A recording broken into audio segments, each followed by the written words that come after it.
नमस्कार विद्यार्थी मित्रांनो, रघुवंश ऑनलाईन लेक्चर यूट्यूब चॅनलच्या माध्यमातून मी प्राध्यापक ईश्वर रघुनाथ राजपूत, उपशिक्षक CB निकुंभ माध्यमिक उच्च माध्यमिक विद्यालय घोडगाव, तालुका चोपडा, जिल्हा जळगाव आपले सहर्ष स्वागत करीत आहे.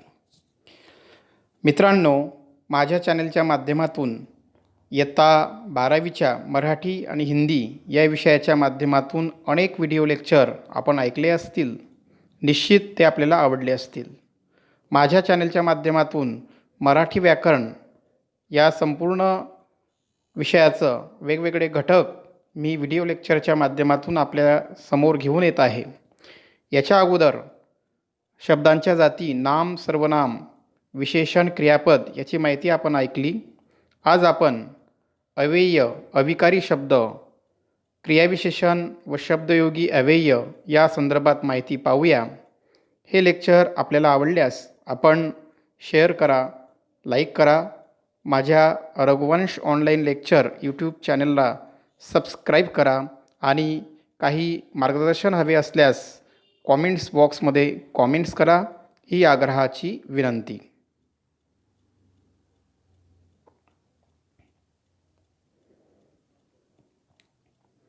विद्यार्थी मित्रांनो, आपण अविकारी शब्द म्हणजेच अव्यय याविषयीची माहिती पाहूया. आपल्यासमोर 4 वाक्ये दिसत आहेत. ते वाक्य वाचूया. मी दररोज अभ्यास करतो. शेतकरी आभाळाकडे डोळे लावून पाहतात. मी घरी आलो आणि पावसाला सुरुवात झाली. अरे वा, फारच चांगले यश मिळवले. तर आपण हे 4 वाक्य वाचली, ऐकली. आता आपण अविकारी शब्द समजून घेऊया. म्हणजेच आपण जे 4 प्रकार पाहणार आहोत त्या संदर्भात हे मी 4 वाक्य या ठिकाणी घेतले आहे. तर निळ्या रंगात जे शब्द दिसत आहे त्या शब्दाचा स्पष्टीकरण मी खालच्या पॅरेग्राफमध्ये आपल्यासमोर घेऊन आलो आहे. वरील वाक्यात दररोज शब्द करतो या क्रियापदाबद्दलची माहिती सांगतो. म्हणून जो शब्द क्रियापदाबद्दल विशेष माहिती सांगतो अशा शब्दाला क्रियाविशेषण असे म्हणतात. दुसऱ्या वाक्यात आभाळाकडे, यात निळ्या रंगात कडे हा शब्द आभाळ या शब्दाला जोडला गेला आहे. आभाळ या नामाला कडे शब्द जोडल्याने त्या शब्दाचा इतर शब्दाशी संबंध दाखवला जातो. म्हणून कडे शब्दयोगी अव्यय. आभाळाकडे जर आपण आभाळ हे शब्द घेतला तर शेतकरी आभाळ डोळे लावून पाहतात. कडे शब्दामुळे डोळे लावून पाहतात या 3 शब्दांशी संबंध दाखवला जातो आणि म्हणून याला शब्दयोगी अव्यय असे म्हणतात. तिसरे वाक्य पाहूया. मी घरी आलो आणि पावसाला सुरुवात झाली. मित्रांनो, या ठिकाणी 2 वाक्ये जोडली आहेत आणि या अव्ययामुळे जेव्हा 2 वाक्ये जोडली जातात त्याला उभयान्वयी असे म्हणतात. तर अरे वा या शब्दामुळे वाक्यातील भाव दाखविला जातो, त्याला केवल प्रयोगी अव्यय म्हणतात. अशा प्रकारे स्पष्टीकरणामध्ये लाल रंगात 4 प्रकार आलेले आहेत.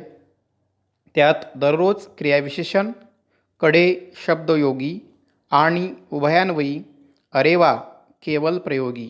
आणि म्हणून आपण या स्लाईडमध्ये आता आपण 2 प्रकार अभ्यासणार आहोत. एक क्रियाविशेषण आणि दुसरा शब्दयोगी. उभयान्वयी आणि केवल प्रयोगी पुढच्या भागात अभ्यासणार आहोत. कारण मराठी व्याकरणाची मालिका मला सर्व वर्गातील विद्यार्थ्यांसमोर ठेवायची आहे. तर निश्चित टप्प्याटप्प्याने आपण याचा अभ्यास करू. तर अविकारी शब्द म्हणजे जे लाल रंगामध्ये दिसत आहे त्याला अविकारी शब्द, अव्यय असे म्हणतात. या वाक्याच्या माध्यमातून, स्पष्टीकरणाच्या माध्यमातून आपल्याला एक व्याख्या करता येईल की वाक्यात जे शब्द कर्ता, कर्म, क्रियापद यांचे लिंग, वचन, पुरुष प्रमाणे बदलले तरी मूळ रूपात राहतात. लिंग, वचन, पुरुष बदलले तरी त्याच्यात व्यय होत नाही, त्याच्या रूपात वाक्यात ते शब्द येताना बदल होत नाही, त्यांना अव्यये, अविकारी शब्द म्हणतात. पुढच्या स्लाईडकडे आपण वळूया.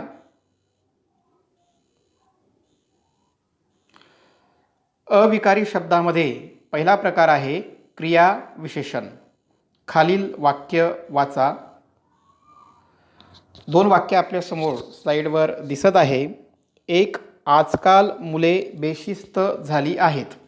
2, तो वारंवार आजारी पडतो. तर यामध्ये लाल रंगात आजकाल व वारंवार असे शब्द आले आहेत. त्याचं स्पष्टीकरण बघूया की वरील वाक्यात आजकाल वारंवार हे क्रियापदाबद्दल माहिती सांगतात आणि म्हणून जे शब्द क्रियापदाबद्दल माहिती सांगतात त्याला आपण क्रियाविशेषण असे म्हणतो. कारण आजारी पडतो, तो कर्ता आहे. आजारी पडतो, पडण्याची जी क्रिया आहे कशी आहे तर वारंवार.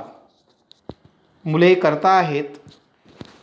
आजकाल जी मुले आहेत ती झाली आहेत, बेशिस्त झाली आहेत आणि म्हणून आजकाल या शब्दावर बेशिस्त झाली आहेत या क्रियापदाबद्दलची माहिती अवलंबून असते आणि म्हणून हे दोन्ही जे शब्द आहेत ते दोन्ही शब्द क्रियाविशेषण आहेत.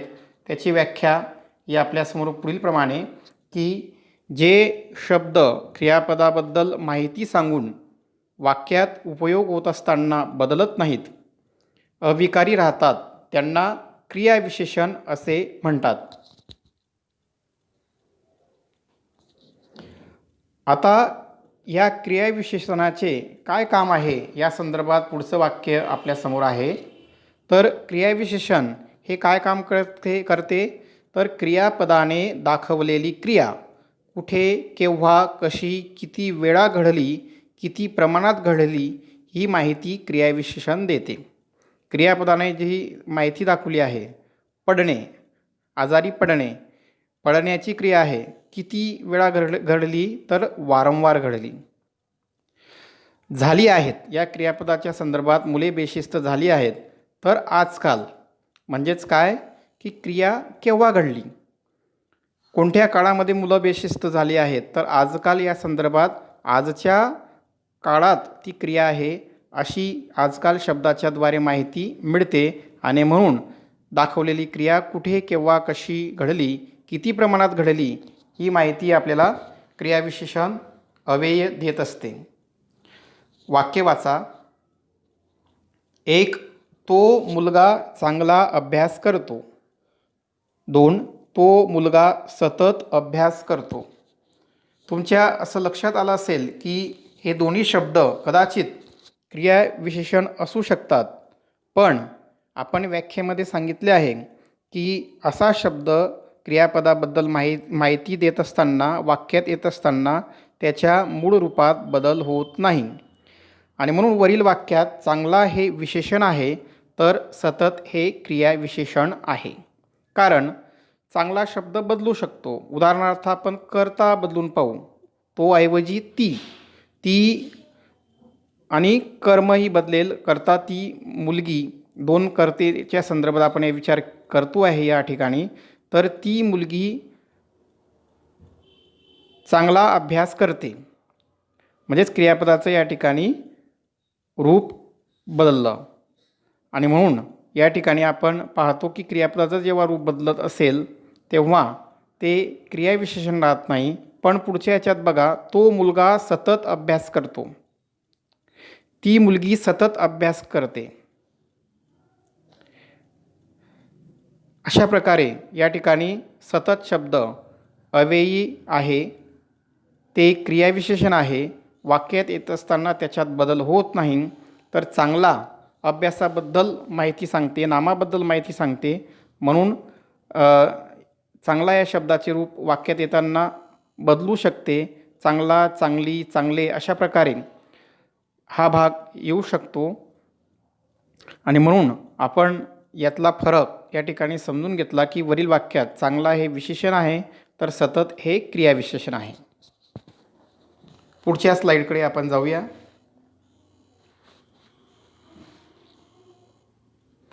क्रियाविशेषणाचे प्रकार. तर प्रमुखतः क्रियाविशेषणाचे दोन प्रकार पडतात. अर्थावरून क्रियाविशेषणांचे प्रकार. यात पहिला प्रकार कालवाचक क्रियाविशेषण. खालील वाक्य वाचा.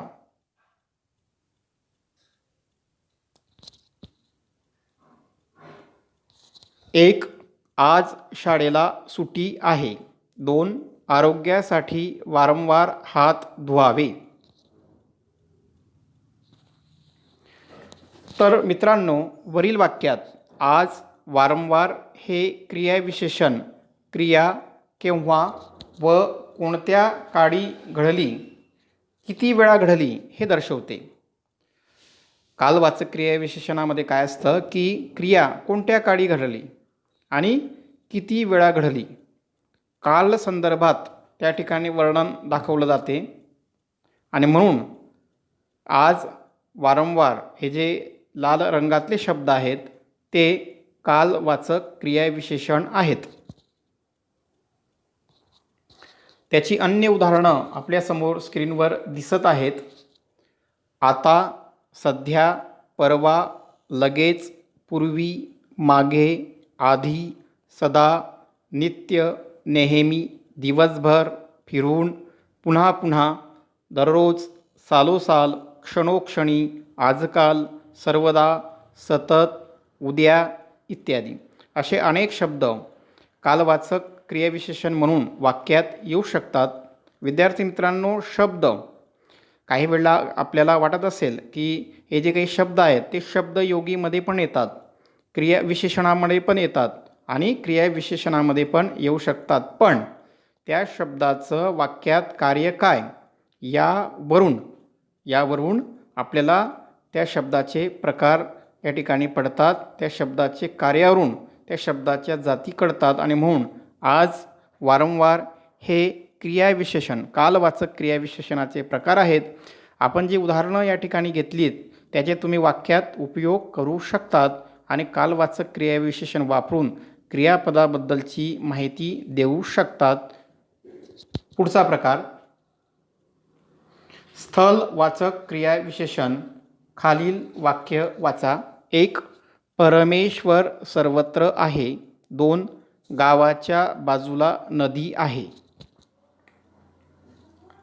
वरील वाक्यात सर्वत्र, बाजूला हे क्रियाविशेषण क्रिया घडण्याचे स्थळ व ठिकाण दाखवितात.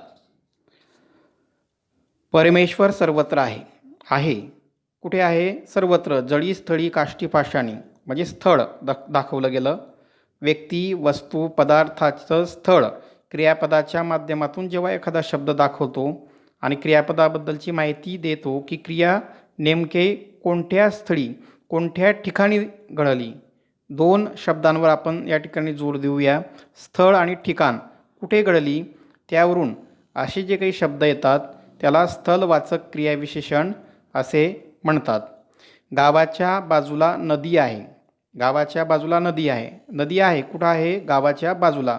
स्थळ दाखवलं गेलं. याच्या आधी आपण कालवाचक क्रियाविशेषण पाहिली की कोणत्या काळी केव्हा क्रिया घडली हे कालवाचक क्रियाविशेषणाच्या माध्यमातून आपल्याला त्या वाक्याची क्रिया कळते. आणि या ठिकाणी मात्र क्रिया कुठल्या स्थळी घडलेली आहे ते सर्वत्र आणि बाजूला या शब्दाच्या माध्यमातून कळते. याची अन्य उदाहरणं आपल्यासमोर आहेत. येथे, तेथे, जेथे, खाली, वर, अलीकडे, पलीकडे, मागे, पुढे, दूर, लांब, मागून, पुढून, खालून, इकडून, तिकडून, सभोवार, येथून, तेथून इत्यादी. तर आपल्यासमोर हे काळ्या रंगात ठशीव स्वरूपात जे शब्द येतात, उदाहरणं, ते सर्व स्थलवाचक क्रियाविशेषणाचे शब्द आहेत. ते आपण वाक्यात शोधू शकतो. स्थळ आणि ठिकाण क्रियेचं दाखवण्याचं काम हे क्रियाविशेषण करतात. पुढच्या स्लाईडकडे आपण वळूया. तिसरा प्रकार आहे रीतिवाचक क्रियाविशेषण. वाक्य वाचा. 1. रस्त्यावरून जाताना जपून चालावे. 2. तहानलेला शेतकरी पाणी गटागटा पितो. वाक्यात जपून, गटागटा हे क्रियाविशेषण क्रिया घडण्याची रीत, पद्धत, दिशा दाखवते. विद्यार्थी मित्रांनो, चालावे या क्रियापदाबद्दल जपून हे क्रियाविशेषण माहिती देत असताना चालावे कसे चालावे तर जपून क्रियापदाची रीत दाखवली आहे. पितो या क्रियापदाच्या संदर्भात गटागटा हे क्रियाविशेषण आलेले आहे. तर या माध्यमातून गटागटा म्हणजेच क्रियेची पद्धत या ठिकाणी दाखवली आहे. म्हणजेच रीत, क्रिया कशी घडते, क्रियेची पद्धत कशी, दिशा कशी, असं जेव्हा त्या क्रियाविशेषणाच्या माध्यमातून दाखवले जाते त्याला रीतिवाचक क्रियाविशेषण असे आपण म्हणतो. आपण अर्थावरून क्रियाविशेषणाचे प्रकार या ठिकाणी पाहतो. हे तर एक संकेत अर्थ क्रियेचा या क्रियाविशेषणाच्या माध्यमातून रीती पद्धत दाखवण्याची असेल तर त्याला रीतिवाचक क्रियाविशेषण असे म्हणतो. अन्य उदाहरणे उगीच, असे, तसे, जसे, व्यर्थ, फुकट, मुद्दाम, हळू, सावकाश, जलद, झटकन, पटकन, पटपट, गटगट, चमचम, खरोखर. तर हे रीतिवाचक क्रियाविशेषणाचे शब्द आहेत. वाक्यात त्या शब्दाच्या कार्यावरून, क्रियेच्या रीत दाखवण्याच्या कार्यावरून या शब्दाचा वापर होतो. पुढचा प्रकार संख्यावाचक किंवा परिमाणवाचक क्रियाविशेषण. वाक्य वाचूया. 1. उन्हाळ्यात पाणी भरपूर प्यायचे. 2. संमेलनात मोजके लोक जमले. निळ्या रंगात जे शब्द आले आहेत त्यात भरपूर, मोजके असे जे काही क्रियाविशेषण प्रकार आले आहेत त्याला संख्यावाचक, परिमाणवाचक क्रियाविशेषण असे म्हणतात. कारण वाक्यात भरपूर, मोजके हे क्रियाविशेषण क्रियेचे परिमाण, माप, संख्या, मर्यादा, व्याप्ती दाखवितात. त्यांना संख्यावाचक क्रियाविशेषण असे म्हणतात. पाणी प्यायचे, किती प्यायचे? भरपूर. तर या ठिकाणी क्रियेचं माप दाखवलं आहे. अमाप अशा प्रकारचं पाणी प्यायचं आणि म्हणून भरपूर शब्द आला आहे. संमेलनात मोजके लोक जमले. लोक जमले, जमण्याची क्रिया किती आहे तर मोजके. तर क्रियापदाची मर्यादा दाखवली आहे. अन्य उदाहरणे किंचित, जरा, काहीसा, क्वचित, अगदी, अतिशय, पूर्ण, बहुत, अत्यंत, बिलकुल, मुळीच. हे जे काही शब्द काड्या ठशिव शब्दामध्ये आलेले आहेत ते संख्यावाचक किंवा परिमाणवाचक क्रियाविशेषण आहेत. आपण ते वाक्यात शोधू शकतो. क्रियेच्या संख्येच्या परिमाणानुसार, मर्यादानुसार असे क्रियाविशेषण वापरले जातात. पुढच्या आपण स्लाईडकडे या ठिकाणी जाऊया. आता पुढचा जो प्रकार आहे अ प्रकार आपण पाहिला की क्रियापदाच्या अर्थावरून क्रियाविशेषण कोणत्या अर्थाने त्या ठिकाणी वापरले जाते. म्हणून अ प्रकारामध्ये आपण 4 प्रकार पाहिले. त्यात कालवाचक, स्थलवाचक, रीतिवाचक आणि संख्यावाचक असे प्रमुख क्रियाविशेषण संभवतात. आता आ स्वरूपानुसार क्रियाविशेषण प्रकार. याच्यात पहिला प्रकार आहे सिद्ध क्रियाविशेषण. म्हणजेच मूळ क्रियाविशेषण यामध्ये येतात. आता क्रियाविशेषणामध्ये जे काही मूळ शब्द असतील ज्याला कुठलेही प्रत्यय उपशब्द लागले नाहीत असे मूळ क्रियाविशेषण शब्द हे सिद्ध क्रियाविशेषण म्हणून येतात. आणि म्हणून जसे येथे, तेथे, आज, मागे, पुढे, आता, आधी, खाली, वर, दूर, लांब, उद्या, परवा हे सर्व सिद्ध क्रियाविशेषण. त्यामध्ये मूळ क्रियाविशेषण स्वरूपात ते शब्द आहेत म्हणून त्यांना सिद्ध क्रियाविशेषण असे म्हणतात. दुसरा प्रकार साधित क्रियाविशेषण. मूळ क्रियाविशेषणाला प्रत्यय लागणे. त्याचे उपप्रकार या ठिकाणी 5 प्रकारे संभवतात. नामापासून क्रियाविशेषण बनणे म्हणजे नामसाधित. उदाहरणार्थ दिवस नाम आहे, त्याला आ प्रत्यय लागला दिवसा. रात्र नाम आहे, ई प्रत्यय लागला रात्री. व्यक्ती नाम आहे, व्यक्तिशः अशा प्रकारचा विसर्ग प्रत्यय लागला. सर्वनाम साधित ह्यावरून यावरून अशा प्रकारे बनले. कित्येकदा कित्येक सर्वनाम. त्या ठिकाणी हा शब्द उपशब्द त्या ठिकाणी लागला. ज्या सर्वनाम ठिकाणी हा उपशब्द लागला, म्हणून सर्वनाम साधित हे क्रियाविशेषण. पुढचा प्रकार विशेषण साधित. मोठा विशेषण प्रत्यय लागून मोठ्याने हे क्रियाविशेषण झाले. एक क्रियाविशेषण विशेषण आणि एकदा दा प्रत्यय लागून क्रियाविशेषण झाले. तसंच एकत्र शब्द. ई भाग धातू साधित. याच्यापासून धातूपासून मूळ धातू हस म्हणजे क्रियावाचक शब्द ज्या मूळ शब्दापासून बनलेला आहे त्याला आपण धातू म्हणतो. हस उ प्रत्यय लागला हसू, त्यापासून अन्य शब्द बनले क्रियाविशेषण स्वरूपात. हसता हसून. उ अव्यय साधित. कोठून, इकडून, तिकडून, खालून, वरून. कोठे, इकडे, तिकडे असे जे अव्यय आहेत त्यापासून प्रत्यय लागून क्रियाविशेषणे तयार झाली. तिसरा प्रकार आहे सामासिक क्रियाविशेषण. आता सामासिक शब्द किंवा समास याच्यामध्ये आपण पाहिलं की अव्ययी भाव समास. यामधले जे काही शब्द आहेत ते शब्द वाक्यात क्रियापदाबद्दलची माहिती सांगतात, क्रियाविशेषणाचे काम करतात आणि म्हणून शब्दांच्या आवृत्तीने निर्माण झालेले शब्द तसेच अव्ययी भाव समासाचे शब्द क्रियाविशेषणाचे कार्य करतात. त्याची उदाहरणं. काही ठिकाणी शब्दांचे जे 2 उपशब्द असतील, पहिल्या उपशब्दाची आवृत्ती पुढच्या शब्दात झालेली असते. ते 2 उपशब्द मिळून हे जे काही शब्द तयार होतात त्याला सामासिक क्रियाविशेषण असे म्हणतात. गावोगाव, क्षणोक्षण, दिनोदिन, पटपट, चणचण, घरोघर शब्दांची आवृत्ती झाली आहे. पुढे यथाशक्ती, प्रतिदिन, दररोज, गैरहजर हे जे काही क्रियाविशेषण आहेत ते अव्ययी भाव समासाचे उदाहरणं आहेत. मित्रांनो, आपण मागच्या या संपूर्ण वेळेत क्रियाविशेषण या प्रकाराची अतिशय सविस्तर, शास्त्रशुद्ध व विश्वसनीय अशी माहिती पाहिली. आता आपण अविकारी शब्दामध्ये अव्ययामध्ये शब्दयोगी अव्यय याची माहिती पाहूया. वाक्य वाचा. मी कपाटावर पुस्तक आहे. पहिलं वाक्य. त्यात निळ्या रंगात आपल्या समोर शब्द दिसतो वर. दुसरं वाक्य. चोरांपासून सावधान राहावे.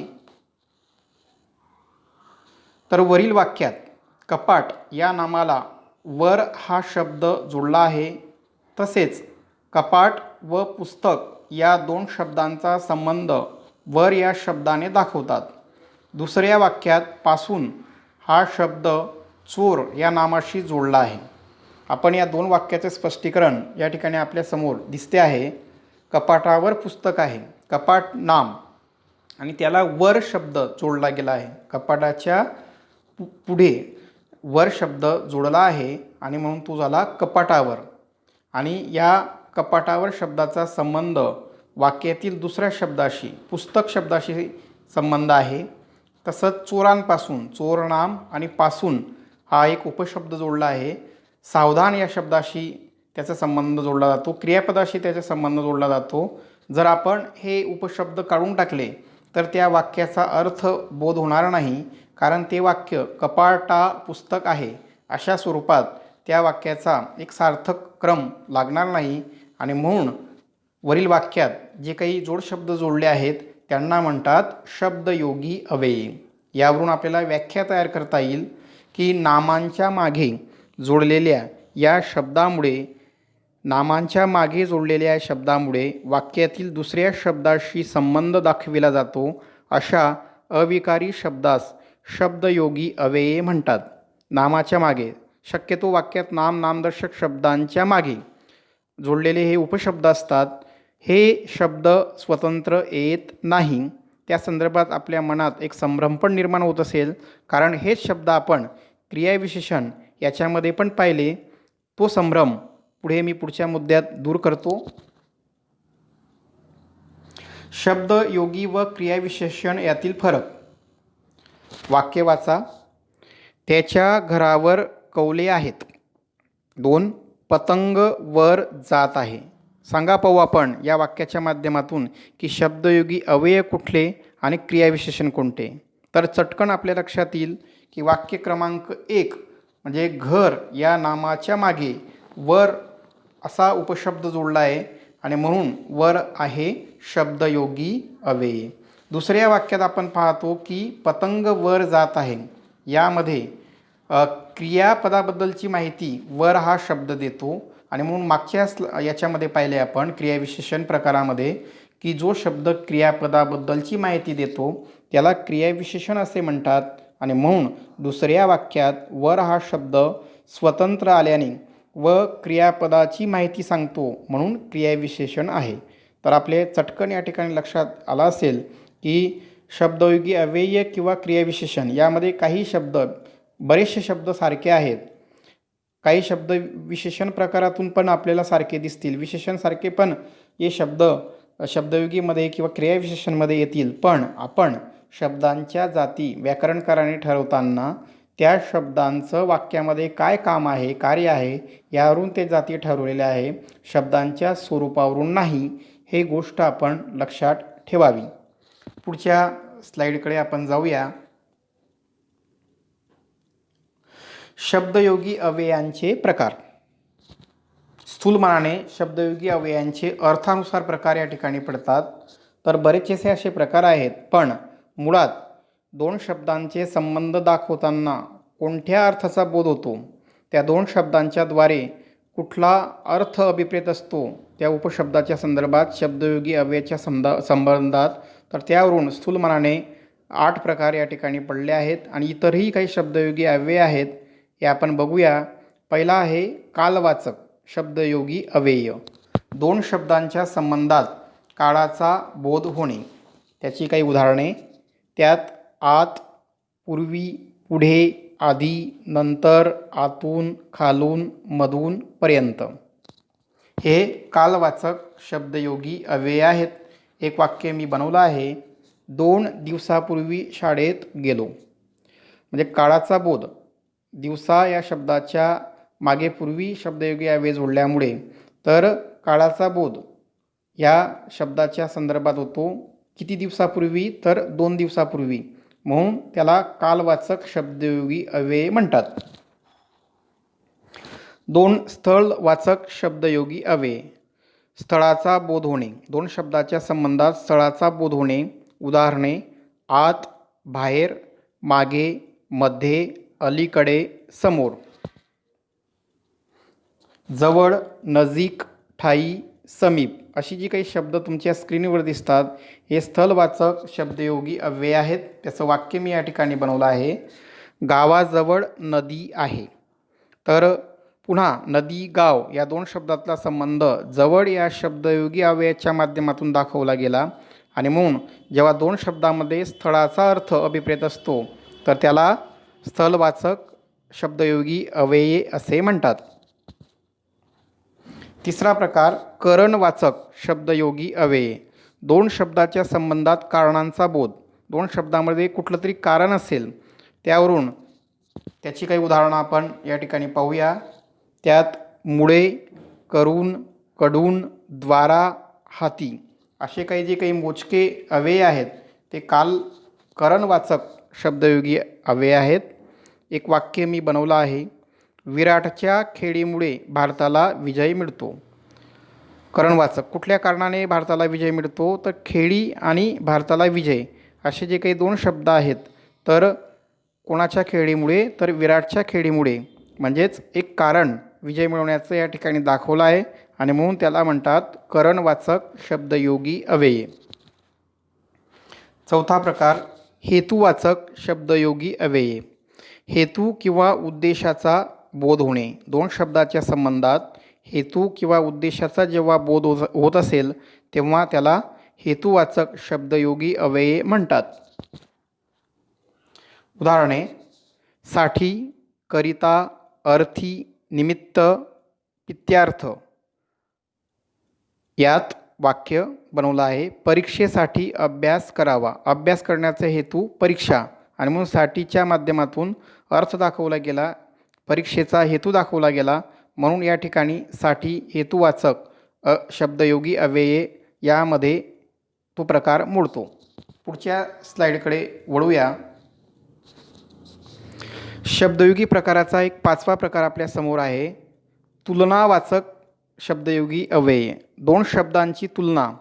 एखादे नाम वरचढ असेल त्याला व्यतिरिक्त वाचक शब्दयोगी अव्यय असे पण म्हणतात. तो एक स्वतंत्र प्रकार आपल्या पुस्तकात आहे. पण तुलना आणि व्यतिरेक हा जो आहे अर्थाच्या दृष्टीने कुठेतरी एका अर्थाचा त्या ठिकाणी बोध होतो. कुठला तरी एक शब्द त्या पूर्ण वाक्यात वरचढ आहे. उदाहरणे: पेक्षा, शिवाय, खेरीज, विना, वाचून, मध्ये. वाक्य: रमेशपेक्षा राजू हुशार आहे. राजू आणि रमेश या दोन नामांचा संबंध दाखवताना कोणीतरी एक वरचढ आहे, कोणी त्या शब्दांची तुलना आली आहे, त्या नामांची तुलना आली आहे आणि म्हणून पेक्षा हे तुलनावाचक शब्दयोगी अव्ययाच्या प्रकारामध्ये मोडतात. 6वा प्रकार योग्यतावाचक शब्दयोगी अव्यये. नामदर्शक शब्दाची योग्यता सिद्ध करणे. उदाहरणे: योग्य, सारखा, सम, प्रमाणे, बर, हुकूम. मित्रांनो, या ठिकाणी वाक्य बनवलं आहे. रामासारखा पुरुषोत्तम नाही. आणि म्हणून ज्या वेळेला एखाद्या नामाची योग्यता दाखवली जात असते त्यावेळी सारखा, सम, प्रमाणे, बर, हुकूम, योग्य असे शब्दयोगी अव्यये जोडली जातात. 7वा प्रकार संग्रहवाचक शब्दयोगी अव्यये. सुद्धा, देखील, फक्त, केवळ. संग्रह. वस्तू, संख्या, व्यक्तीचा संग्रह त्या दोन शब्दांच्या संबंधामध्ये असेल आणि म्हणून असे शब्दयोगी अव्यये त्या नामांना जोडली जात असतील तर त्याला संग्रहवाचक शब्दयोगी अव्यये म्हणतात. वाक्य: सोन्याची नाणीसुद्धा मौल्यवान आहेत. यामध्ये सुद्धा नाणीच्या या नामाच्या शब्दाच्या मागे सुद्धा हे शब्दयोगी अव्यय जोडले आहेत. यावरून त्याचा संग्रह आपण केला पाहिजे असा अर्थ अभिप्रेत असतो, त्या अर्थाचा बोध होतो. 8वा प्रकार विरोधवाचक शब्दयोगी अव्यये. त्यात विरुद्ध, विण, उलटे अशा प्रकारचे 3 शब्दाचा संबंध या ठिकाणी येतो. आणि इतरही अजून शब्दयोगी अव्यये इतर प्रकारामध्ये मोडतात, पण त्याचा आपण एक संग्रह केला आहे. त्यात बरोबर, संगे, सहित, पैकी, समवेत, ऐवजी, बदली, प्रति असे आपण अन्य शब्दयोगी अव्यय या ठिकाणी घेतले आहेत. त्यात संगे, सहित हे जे काही प्रकार आहेत समवेत हे समूहदर्शक शब्दयोगी अव्ययामध्ये येतात.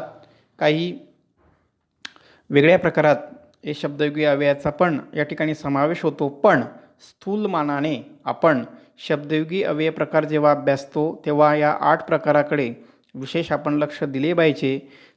तो शब्दयोगी अव्यय वाक्यात वापरताना दोन शब्दामध्ये जो संबंध आहे कुठल्या अर्थाने दाखवला जातो त्यावरून त्या शब्दयोगी अव्ययाचा या ठिकाणी प्रकार पाडले गेले आहेत.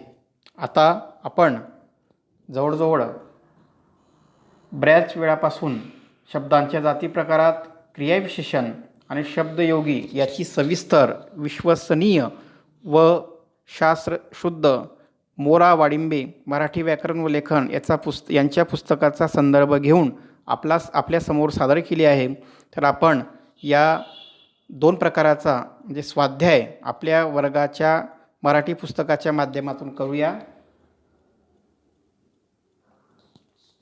त्यात 4 प्रकारचा स्वाध्याय 4 प्रश्नाच्या माध्यमातून मी तुम्हाला दिला आहे. 1. पाठ्यपुस्तकातील क्रियाविशेषण असणारी वाक्य शोधा. पाठ्यपुस्तकात जी क्रियाविशेषण आलेली वाक्य असतील ते आपण शोधूया, जे आपण आदल्या प्रकारात पाहिले. क्रियाविशेषण अव्ययाचा उपयोग करून वाक्य तयार करा आणि जे क्रियाविशेषण अव्यय असतील आपल्या स्लाईडमध्ये वेगवेगळ्या प्रकारामध्ये मोडलेले त्याचे तुम्हाला त्या वाक्यात उपयोग करायचा आहे, जेणेकरून तो अर्थ त्या क्रियाविशेषणाच्या माध्यमातून दाखवला गेला पाहिजे. तिसरा स्वाध्याय, पाठ्यपुस्तकात शब्दयोगी अव्ययाचा उपयोग असलेली वाक्ये शोधा. आत्ताच आपण शब्दयोगी अव्ययाचा अभ्यास पाहिला, तर अशी जी अव्यय आहेत नामांना नामदर्शक शब्दांना जोडलेली, ती वाक्य आपल्या पाठ्यपुस्तकातून गद्यपाठातून शोधायची आहेत. त्याचा संग्रह करायचा आहे. आणि 4, शब्दयोगी अव्ययाचा वाक्यात उपयोग करा.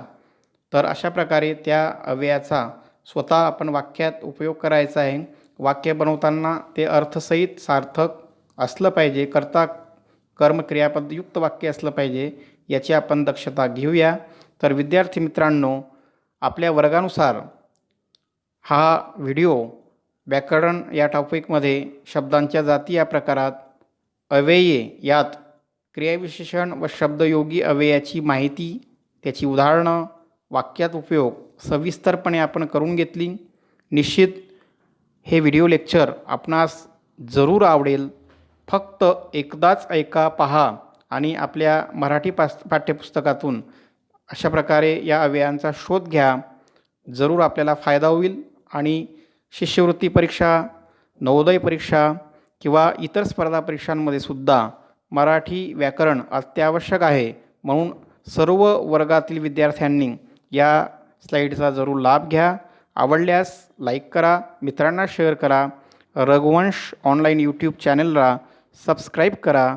आणि काही मार्गदर्शन हवे असल्यास कॉमेंट्स बॉक्समध्ये तसं मॅसेज द्या.